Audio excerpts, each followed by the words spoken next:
കൂണ് തോരൻ വെക്കുന്നത് എങ്ങനെയാണെന്ന് നോക്കാം. അതിനായിട്ട് ഫ്രഷ് കൂണാണ് എടുത്തിരിക്കുന്നത്. ആദ്യം തന്നെ നമുക്ക് അതിൻ്റെ ആ പുറത്തെ തൊലി ഒന്ന് പൊളിച്ച് കളയാം. അത് വെറുതെ കൈ കൊണ്ട് ഇങ്ങനെ പൊളിച്ചാൽ പൊളിഞ്ഞു പോരുന്നതാണ്. അതിങ്ങനെ പൊളിച്ച് മാറ്റിയ ശേഷം നമുക്ക് ചെറുതായിട്ട് അരിഞ്ഞ് എടുക്കാതെ.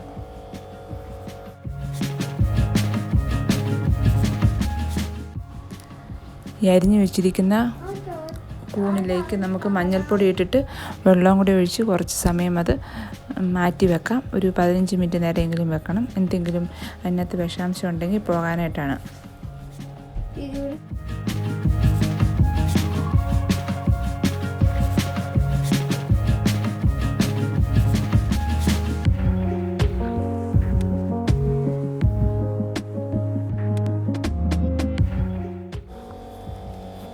ഒരു 15 മിനിറ്റ് കഴിഞ്ഞിട്ടുണ്ട്. ഇപ്പം ഞാൻ വെള്ളത്തിൽ നിന്ന് അങ്ങോട്ട് നമുക്കത് മാറ്റി പിഴിഞ്ഞെടുക്കാം. എന്നിട്ട് വേറെ കുറച്ച് നല്ല വെള്ളം ഒഴിച്ച് അത് ഒന്നുകൂടി ഒന്ന് കഴുകി നമുക്ക് റെഡിയാക്കാം.